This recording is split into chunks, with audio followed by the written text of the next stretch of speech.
going on, guys? Medina4Life here from Next Gen Tactics, bringing you guys a split screen capture the flag on Radiation.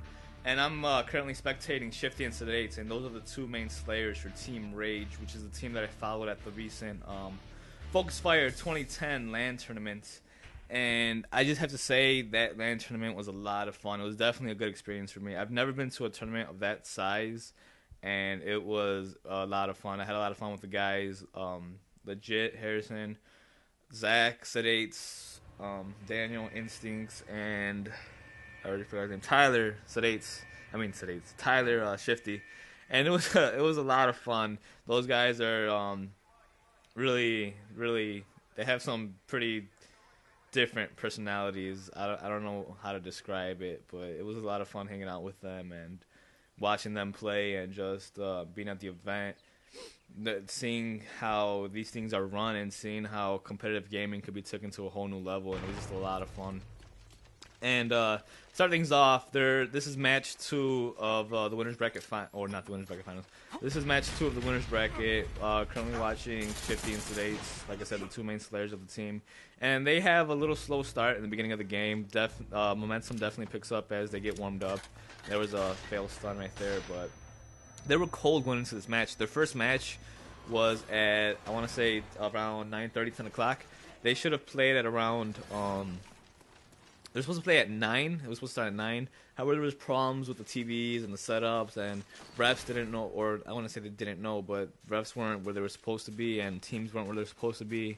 So it was pretty unorganized in the beginning, and it definitely caused a lot of problems and time delays, which is one of the reasons that caused a lot of frustration for Team Rage. But this is their second match. They played this around 1:30, so they were 3 hours cold, I guess. So it was definitely a struggle for them in the beginning, at least. But as soon as they start getting warmed up, or as soon as they get warmed up, you'll see that they just go on a rampage and they just start tearing shit up. Anyways, I know if you guys have been watching the real life videos, because I did have a camcorder, and I recorded some of the live commentaries and other matches live, so you guys could hear the reactions and the call-outs and all that. If you guys haven't seen any of those videos, please go to my channel, youtube.com/user/Medina4Life, and just watch them in order. You really do need to watch them in order to understand what was happening. There's a reason I uploaded them the way that I did. It's just so everyone can understand what exactly was going on. And the Team Rage, they went 4 matches consecutively in a row without dropping a single map. So they were definitely on fire, and they were definitely doing some really good and amazing things. And I know you guys saw the commentary where I did with Riz, and yeah, I know it was bad. It was absolutely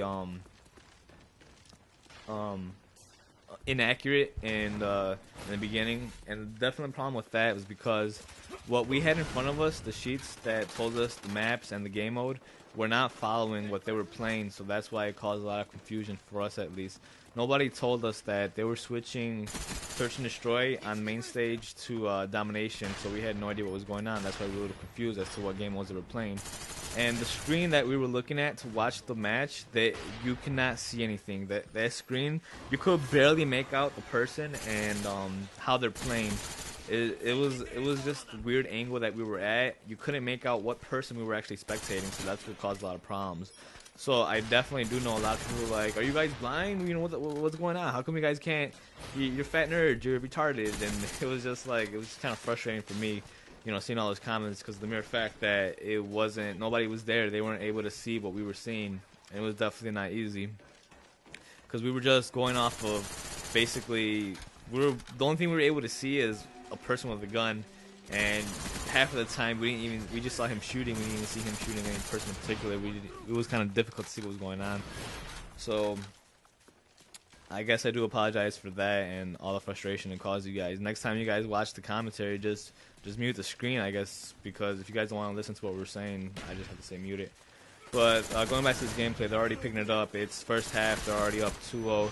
And real quick, I just want you guys to keep your eyes on the lower screen, or lower half of the screen. Well, that's Sedates in the bottom. Like I said, he's one of their main slayers. And there's about 30 seconds left in the game mode, and I'm not sure if they have the flag yet. No, they're about to go for a third flag pool. and it's just pretty exciting what happens. But like I said, not like I said, I haven't said it yet, but I will. Their strongest game mode, in my opinion, is definitely capture the flag, the way they pull flags, and just keep an eye down here. 15 seconds left. Instincts is going bottom. He's stunned, and Sedace is trying to support him. And now there's 9 seconds left. The enemy team has their flag, so they have 5 seconds left. He takes out the flag carrier, turns around, gets the 2-piece, returns the flag with 0.2 seconds left, and then they capture it for a 3-0 lead in the first half. So definitely an exciting end to the first half of capture the flag on Radiation. So like I said, that was pretty hot from Sedace, I gotta admit. And Sedace and Shifty, they were tearing it up on the split screen.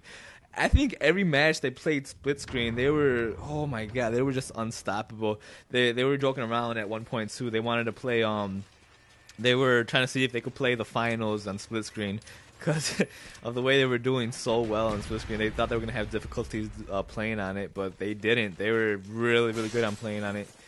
They didn't even use their Astros for the most part because of the confusion that it causes on split screen.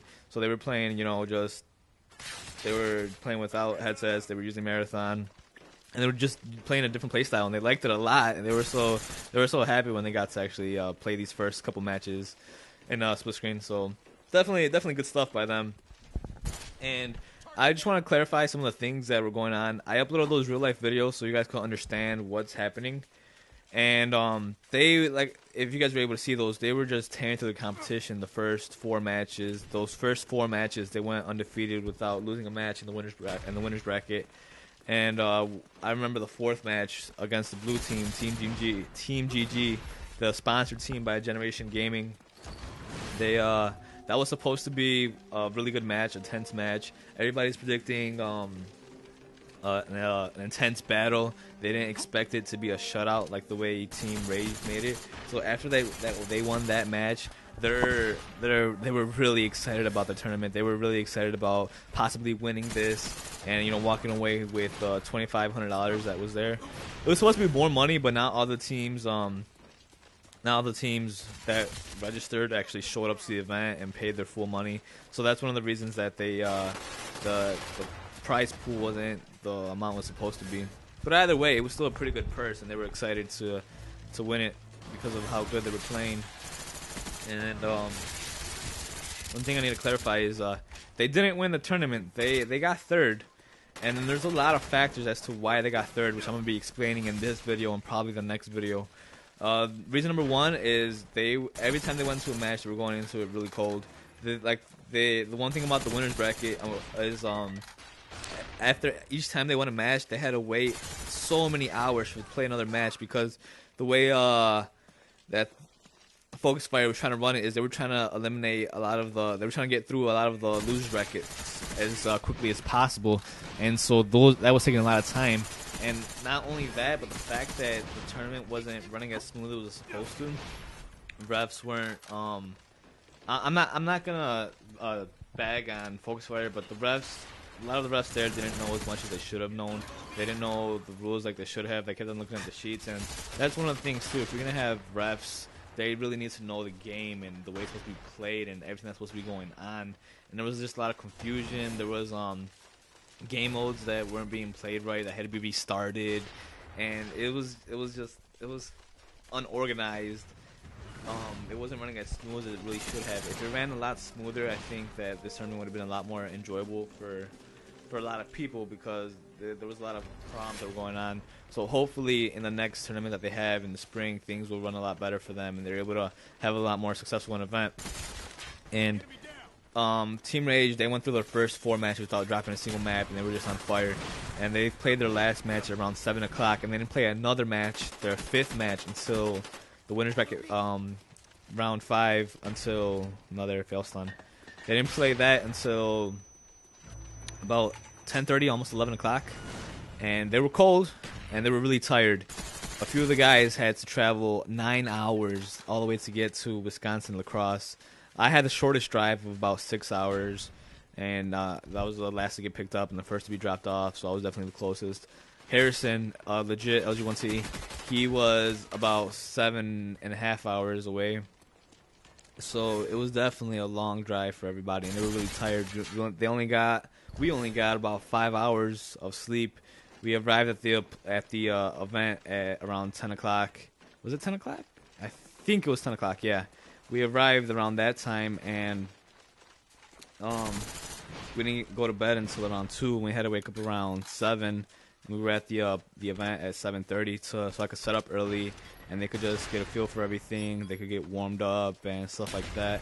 And I think that was definitely a bad move to get there as early as we did, because they were really tired. They were up for so many hours at the fifth match that they played against. Look at that, 6-0. They're just on fire. It's actually, the score's actually 9-0 right now. So definitely a good TTF game by them. And then I'm going to be talking about what exactly happened in the game that they lost in the next video, so be sure to see that. Anyways, I'm Medina4Life. Hope you guys enjoyed this video. Be sure to see the next video so I can explain exactly what happened with Team Rage. I'm Medina, and I'm out. Hey guys, we're on Facebook.